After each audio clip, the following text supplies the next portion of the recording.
네, 하나님 말씀은 사도행전 20장에서 봅니다.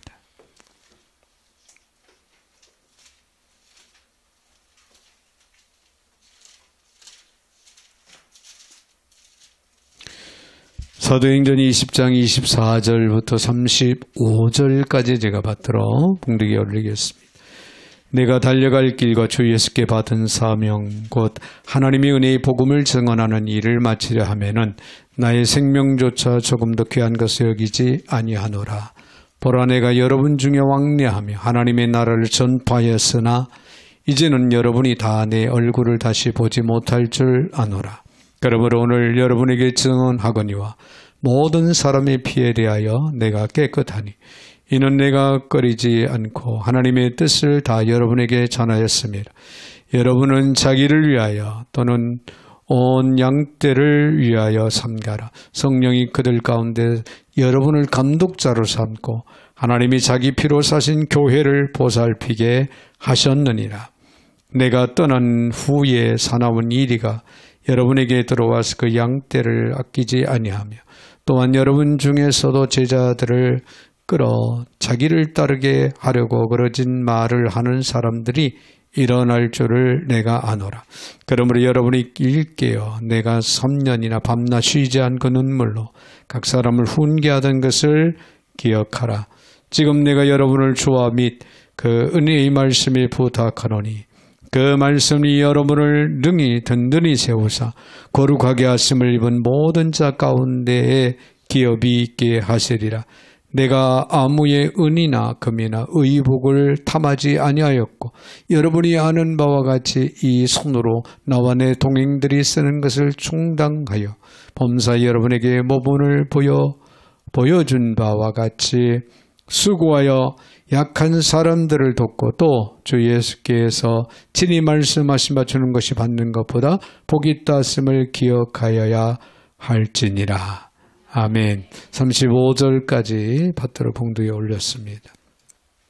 사랑의 주님, 감사와 영광과 찬양을 올려드립니다. 은혜 중에 저희들 불러주시고 또 말씀 앞에 세워주시는 하나님, 오늘도 말씀으로 저들이 무장하고 바로 세워지는 역사가 있게 하여 주셔서 주의 말씀을 쫓아 믿음으로 행하기에 부족함이 없도록 은혜 완청을 베풀어 주옵소서.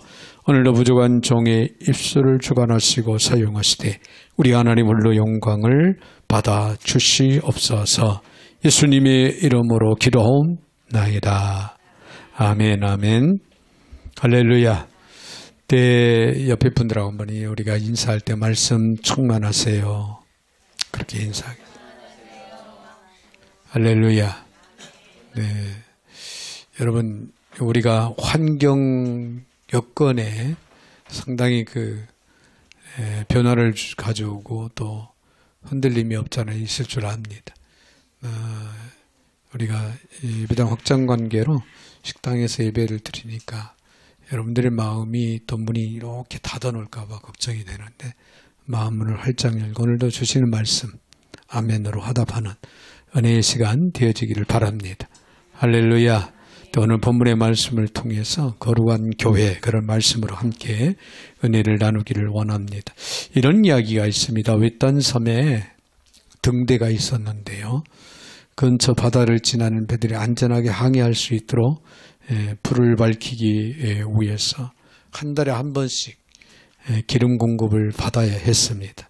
그런데 어느 날 근처 마을에 사는 아주머니가 집에 기름이 떨어져서 가족들이 추위에 떨고 있다고 기름을 좀 도와달라고 그렇게 와서 사정을 했습니다. 이때 등대지기는 마음이 좋은 사람이어서 가만히 있을 수가 없었어요. 이 추위에 아이들이 떨 생각을 하니까 안 되겠다 싶어서 기름을 어느 정도 덜어서 그 아주머니에게 기름을 건네주었습니다. 근데 며칠 후에는 동네에 또 아저씨가 경운기에 기름이 떨어져서 경운기가 움직이질 않아서 할 일을 하지 못하고 있다. 네, 그렇게 급히 도움을 청했습니다. 이에 또 나몰라라 할 수가 없어서 이 등대지기는 그 경운기를 운행하는 그 아저씨에게 이제 기름을 또 어느 정도 나누어서 주었습니다. 네, 그러다 월말이 되기도 전에 기름이 뚝 떨어지고 말았습니다. 안타깝게도 기름이 떨어진 상황 가운데 그 주변에 오가는 배들 상당히 불편함을 느꼈습니다. 왜? 등대에 불을 밝혀주지 못했기 때문에. 그러던 차에 한 배가 그냥 이제 그 등대 불을 밝혀주지 않은 그 이유로 결국에는 한 배가 좌초되는 그런 상황이 벌어져서 사람들이 죽고 다치는 이런 일까지 이루어졌습니다.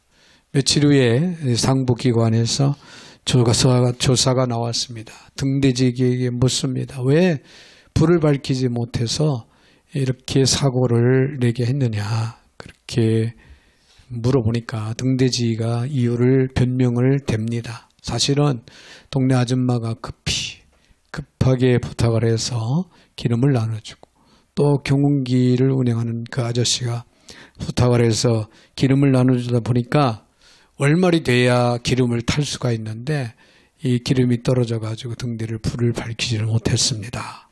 자, 그한 책임자는 말합니다. 우리가 당신에게 기름을 준 까닭은 단지 하나의 목적 때문이다. 그 목적이란 다름 아닌 등대의 불을 밝히는 것이다. 등대의 불을 밝히는 것인데 당신은 그 목적을 상실했다. 그래서 이 사단이 일어나고 말았다.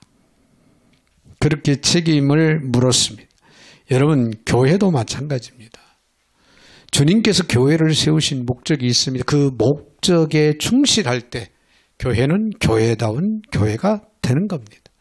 주님이 원하시고 기뻐하시는 교회가 될 수가 있다고 하는 그런 얘기예요. 자, 이것을 위해서 교회가 구체적으로 해야 할 일들이 있다라고 하는 것을 생각할 수가 있는데요. 그거는 다름 아닌 복음을 전하는 일이라는 거죠. 교회는 복음을 전하는 일에 충실해야 됩니다. 또 예배하는 일에 충실해야 되겠죠. 기도하는 일에 또 충실해야 됩니다. 하나님의 말씀을 가르치는 일에 교회는 충실해야 되고요. 봉사하는 일에 역시 교회는 충실해야 된다. 네, 그렇습니다. 교제하는 일 역시 충실해야 되겠죠. 이것이 교회가 감당해야 할 또 목적이고 또 사명이라는 거죠. 왜 예수님께서 이 세상에 오셨을까요? 성경 특히 복음서가 제공하는 명백한 대답은요. 우리를 인류를 구원하시기 위해서 예수님이 이 땅에 오셨습니다. 그러나 또 하나는 그는 교회를 세우기 위해서 오셨다는 사실입니다. 오늘 본문에도 이 자기 피로 사신 교회를 보살피게 하셨느니라. 예수 그리스도의 피로 세우신 교회. 일찍 예수님은 베드로에게 내가 이 반석 위에 내 교회를 세우리라 말씀을 하셨지요.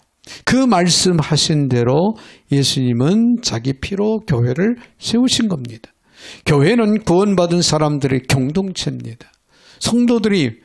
구원받은 성도들이 모인 곳이 교회예요. 2사람이든 3사람이든 주의 이름으로 성도들이 모일 때 그것이 곧 교회다. 장소 환경을 초월해서 교회인 것입니다. 왜 구원받은 성도들이 개인이 아닌 공동체로 살아갈 필요가 있었을까요? 한마디로 거룩한 영향을 끼치기 위해서입니다. 거룩한 영향. 그것이 바로 거룩한 교회의 존재 이유라고 하는 사실이에요. 그러므로 거룩한 교회는 거룩한 영향을 끼쳐야 됩니다. 그럴 때 진정한 거룩한 교회로 든든히 세워져 가게 될 줄로 믿습니다. 자, 오늘 우리는 본문을 통해 주님이 우리에게 기대하는 거룩한 교회의 비전을 함께 나누고자 합니다. 먼저 우리가 생각할 수 있는 것은 은혜의 복음을 성실하게 증언하는 교회가 거룩한 교회라는 거예요. 은혜의 복음. 자, 오늘 본문의 24절을 봅니다. 내가 달려갈 길과 주 예수께 받은 사명과 하나님의 은혜의 복음을 증언하는 이 일을 마치려 하면 나의 생명조차 조금도 귀하게 여기지 아니한다. 자, 바울은요 3차 전도 여행의 기로에서 밀레도 항구에 도착을 하며 밀레도에서 사람들을 에베소로 보냅니다. 에베소로 보내서 에베소 교회 장로들을 초청을 해요. 데리고 오라고 합니다. 그래서 사도행전 20장 17절로 올라가 보면요. 그런 말씀이 이제 기록. 바울이 밀레도의 사람을 에베소로 보내 교회 장로들을 청하니. 그 교회 장로들을 청해 놓고 24절에 있는 말씀을 단호하게 이제 사도 바울은 이야기를 하고 있습니다. 바로 이 자리에서 바울은 자신이 어떠한 심정으로 3년간의 에베소 목회를 수행했는가를 고백을 하죠. 바울의 일생의 사명은 하나님의 은혜의 복음을 증거하는 일, 그리고 그 복음에 근거한 복음론적인 교회를 형성하는 일, 그것이 바울의 유일한 사명이었다라고 사도 바울은 그렇게 에베소 교회 장로들을 향해서 선포를 하고 또 하나님 앞에서 고백을 합니다. 즉 사도 바울은 복음 전파의 사명을 완수하기 위해서는 자신의 생명까지도 기꺼이 바칠 자세가 되어 있다. 그런 얘기예요. 세기도 초에 복음의 사역을 위해서 선교사로 파송돼서 그 문화 언어가 다른 그곳 현지에서 사역을 하는 선교사님들의 삶의 모습을 보면요. 그들은 사실 생명을 바쳐 생명을 귀하게 여기지 않고 복음을 증거하고 있다는 사실이에요. 네, 그러니 우리 하나님께서 얼마나 귀하게 여기시고 생각할까. 네, 몇 차례 말씀을 드렸습니다. 아르헨티나에서 89령의 네, 김영선 선교사님이요. 지금도 귀천에 그 위친 목소리가 네, 선언합니다. 아르헨티나 큰 대로의 사거리에서 예수를 믿으라고. 예수를 믿지 않으면 지옥 간다고. 천국과 지옥을 선포하고 즉 복음의 은혜의 말씀을 증거하고 계신 생명을 다하는 그날까지 하시겠다고 하는 고백을 제가 들으면서 정말 감동이 오지 않을 수가 없었습니다. 여러분, 천국의 진리를 위해 싸우는 하나님의 군사로서 그 귀감이 아닐 수가 없죠. 사도 바울이 그랬다는 거예요. 복음을 증거하는 일에 자기 생명을 귀하게 여기지 않는다. 여러분, 우리는 그런 생각을 얼마나 해보았습니까? 우리가 그렇게 살지 못한다 할지라도 생각은 해야 됩니다. 생각 끝에 삶이 이어질 줄로 믿습니다. 할렐루야. 그래서 정말 복음의 은혜를 증거하는 일에 오늘 우리의 삶을 들여서 정말 최선을 다하는 그런 우리의 삶이 되어야 될 줄 압니다. 그의 복음에 대한 헌신이 있었기에 오늘날 우리에게까지도 복음이 증거되게 되었고 그로 말미암아 우리도 구원 모든 축복을 누릴 수 있게 되었다는 것. 그런 의미에서 우리는 복음의 빚진 자들입니다. 할렐루야. 복음이 얼마나 소중합니까? 복음 때문에 우리가 생명을 얻고 영원한 날을 소망하면서 오늘도 살아가고 있다는 것. 이 복음이 아니었다면요.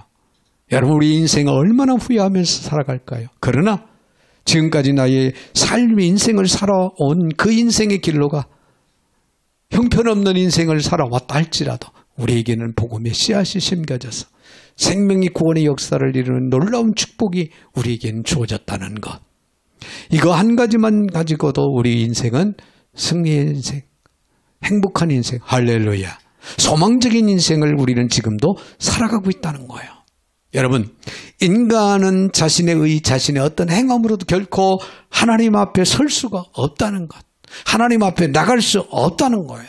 세상의 학박사를 가지고도 하나님 앞에 나갈 수가 없어요. 세상의 어떤 권력, 물질, 그걸 가지고도 하나님 앞에 나아갈 수가 없어요. 오직 은혜. 은혜 받을 자격이 없는 자에게 베풀어지는 전적인 하나님의 사랑을 통해서 인간은 예수 그리스도를 믿음으로만 구원을 받을 수 있고 하나님 앞에 나아갈 수 있다고 하는 사실. 여러분, 이 순도 100%의 복음입니다. 이 복음만이 죄인들의 유일한 희망이라고 하는 것. 죄인들에게 주어진 유일한 희망이라는 거예요. 자, 선교사님들을 좀 돌아보면서 또 저 아프리카 오지 응? 정말 생활이 어려운 그런 나라, 그런 나라에 사는 사람들을 우리가 생각할 때는 흔히 어떻게 생각합니까? 정말 안타까운 그런 삶의 그런 모습을 보면서 그들에게도 생명이 있을까라고 하는 생각을 없잖아. 이런 생각을 가질 수도 있어요. 그러나 여러분, 그 아프리카에도 오지에도 복음의 씨앗이 들어간 이상 그들은 생명의 구원의 역사를 이룬다는 거예요. 할렐루야. 할렐루야. 자, 요즘에 제 선교관에 그 아프리카의 현지의 사역자들이 연락이 이렇게 와요.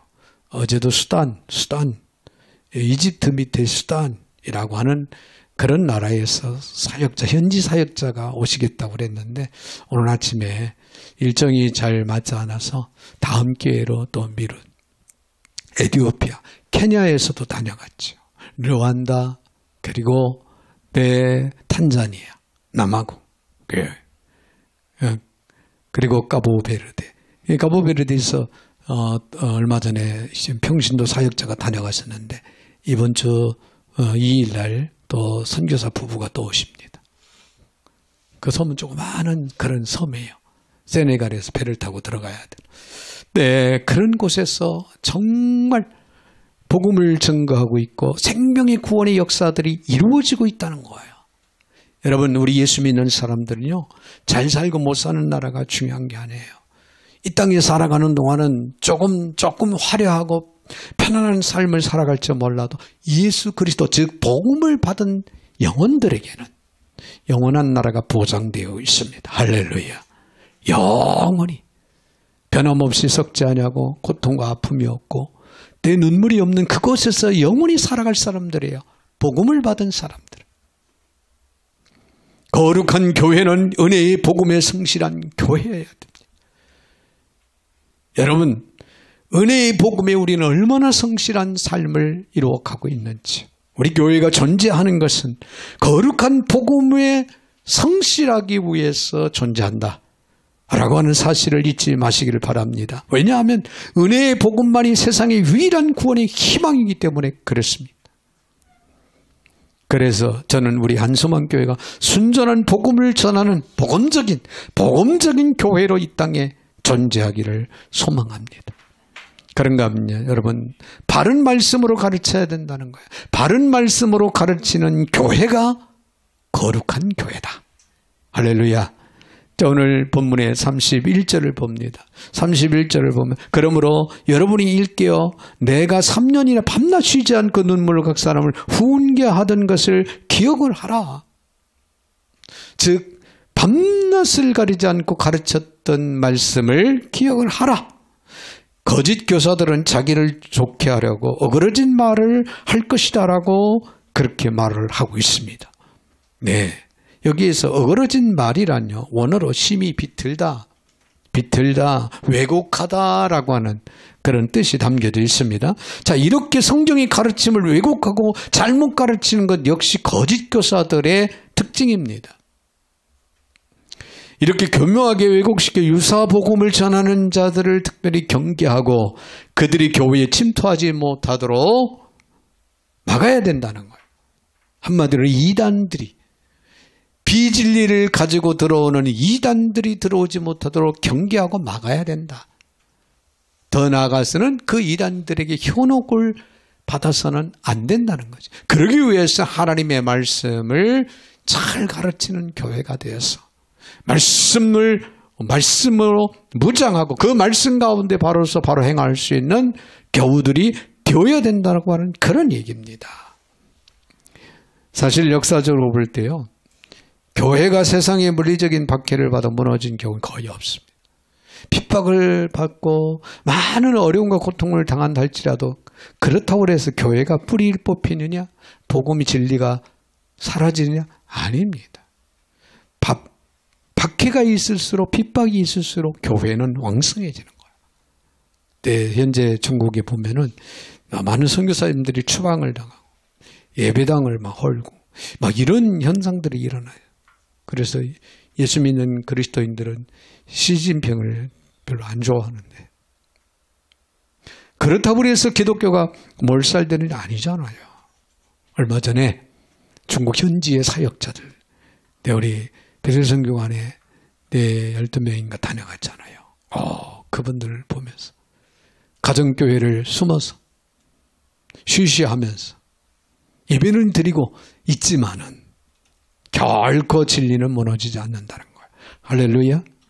네, 그렇습니다. 오히려 박해를 받을 때 교회는 더 확산되는 거예요. 그러나 유사복음은 다르다는 거예요. 유사복음. 즉 복음이 아닌 다른 복음, 거짓 복음, 복음과 유사하다. 본질적인 면에서 복음을 대적하는 유사복음은 교회 타락의 길로 돌아서게 하고 교회마저 무너지게 만드는 그런 역할을 유사복음은 한다는 거죠. 예컨대 성경을 보면 거짓 선지자들을 통해 거짓 평화를 예언함으로 이스라엘 백성들을 하여금 무서운 심판의 나라로 떨어지게 만들었던 그런 사례들을 구약시대에서 우리는 많이 볼 수가 있습니다. 또 초대교회 시대에는요, 그리스도의 육체의 부활을 부정하는, 예수 그리스도의 육체의 부활을 부정하는 영지주의자들이 있었어요. 이들은 하나님을 믿는다고 하면서 예수 그리스도의 부활을 부인하는 거예요. 영지주의자들이 있었고요. 율법과 할례를 통해 구원받을 수 있다고 주장하는 율법주의자들이 또 있었어요. 그들은 율법을 철저하게 지킨다고 하지만은 예수 그리스도의 구원의 역사를 부정한 거예요. 그것이 율법주의자들이에요. 그리고 이렇게 복음을 흉내낸 거짓 선지자들이 유사복음을 전해서 교회를 흔들어 놓고 망하게 만드는 이단자들, 오늘날까지 끊임없이 일어나고 있지요.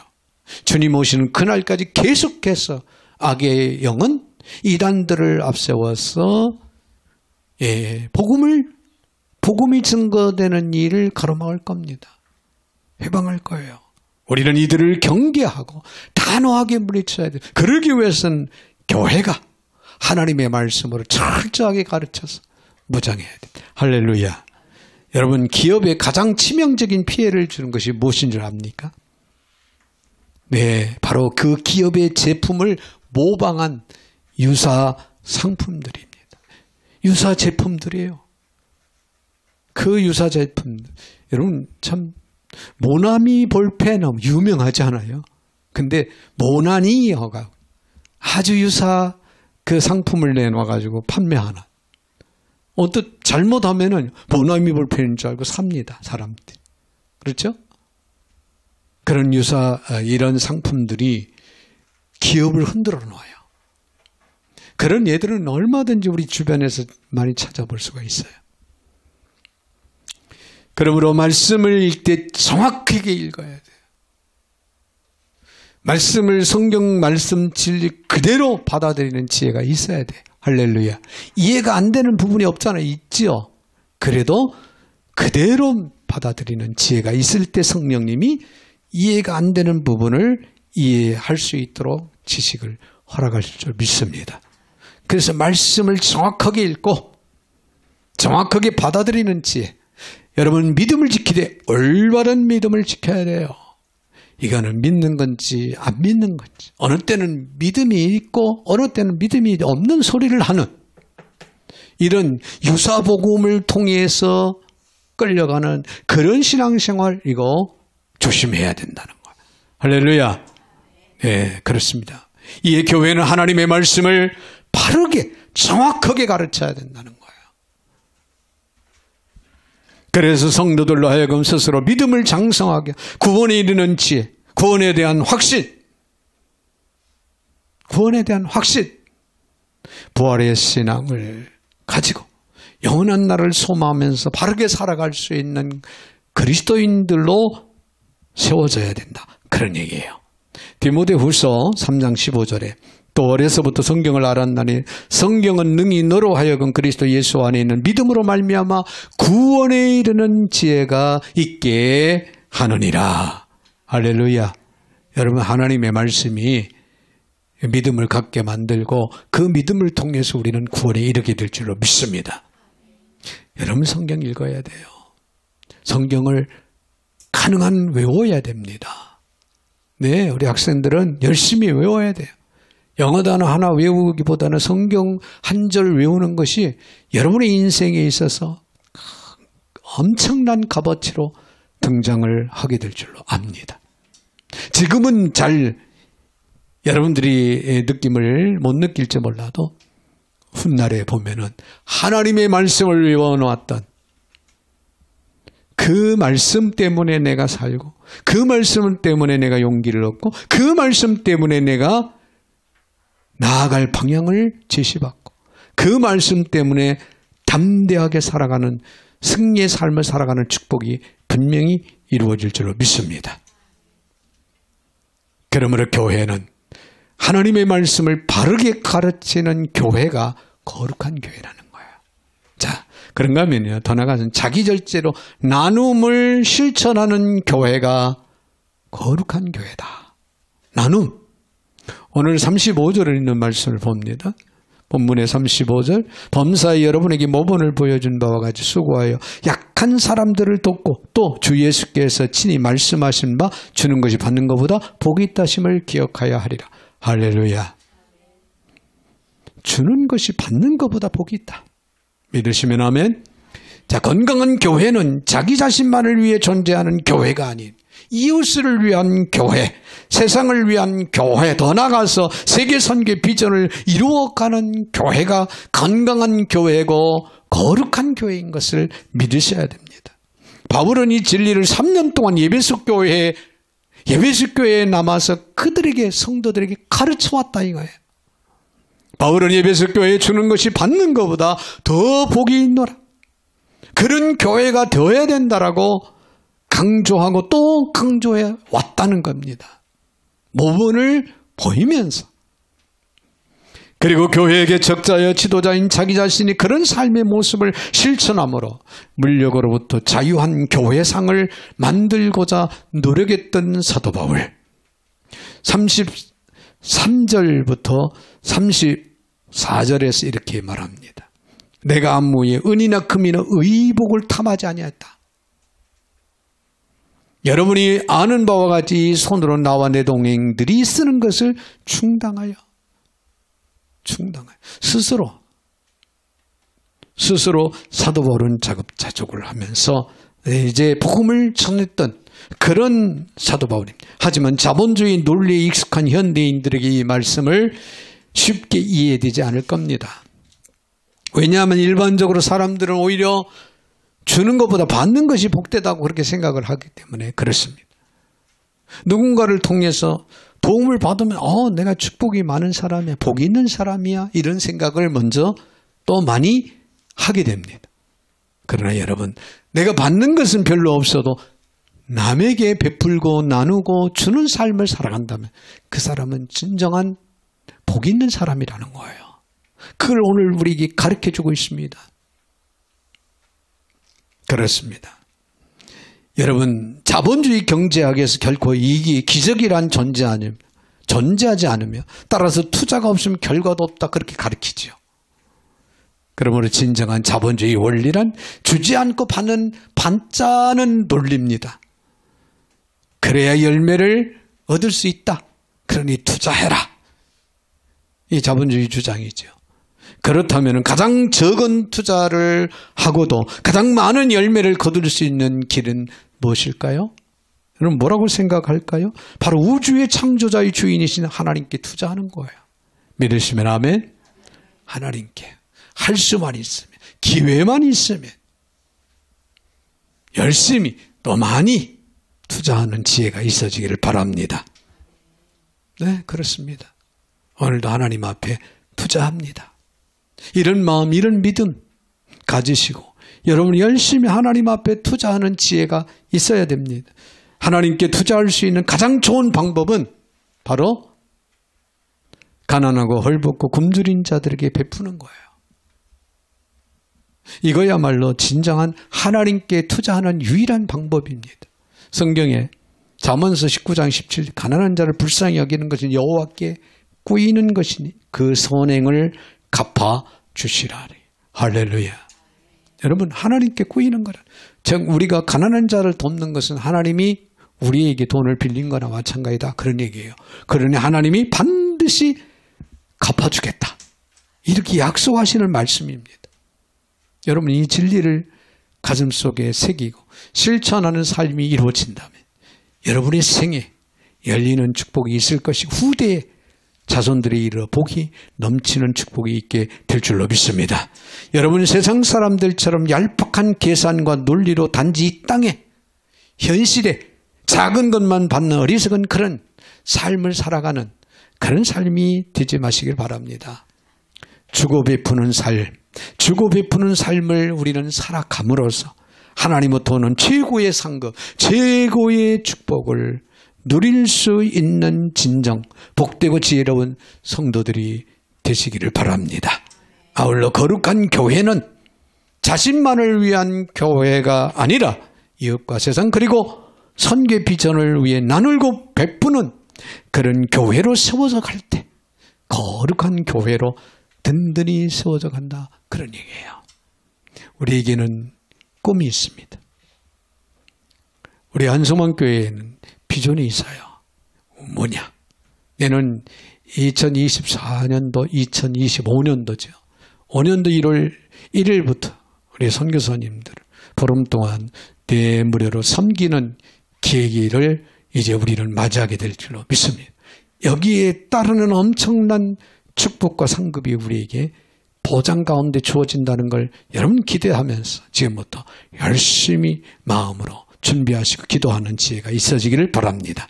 사랑하는 성도 여러분, 부족하지만 우리 한소망 교회가 이 마지막 때 가장 중요한 선교의 비전, 이 선교의 비전 게스트하우스를 통하여서 선교관을 통해서 우리가 하나님의 일을 할 수 있게 하나님이 축복하셨다는 거 여러분 기쁨으로 감사함으로 받아들이는 지혜가 다시 한번 또 있어지기를 바랍니다. 비록 작은 일이지만은 우리가 할 수 있는 건강한 자기절제를 섬김으로 실현하는 교회, 이것은 이제 이상이 아닙니다. 꿈이 아니에요. 이제 우리 교회의 현주소임을 고백할 수 있어야 됩니다. 할렐루야. 우리는 하고 있다는 거예요. 할 것이다가 아니라 지금 하고 있다. 할렐루야. 이미 했고 하고 있다는 것 너무 행복한 일이 아닐 수가 없습니다. 소망진 일이 아닐 수가 없습니다. 그러므로 기쁘고 즐거운 마음으로 이 일에 동참하고 헌신하는 저와 여러분들이 되시기를 주의 이름으로 축원을 드립니다. 거룩하신 하나님 감사합니다. 오늘도 은혜 중에 저희들을 불러주시고 또 말씀 앞에 세워주시는 주님, 주신 말씀을 마음에 새기고 거룩한 교회로 든든히 세워져 가기를 원해서 저희들이 헌신하고 노력할 수 있는, 그래서 정말 거룩한 교회로 쓰임을 받을 수 있는 아름다운 역사가 이루어지게 하여 주옵소서. 예수님의 이름으로 축복하며 기도하옵나이다. 아멘.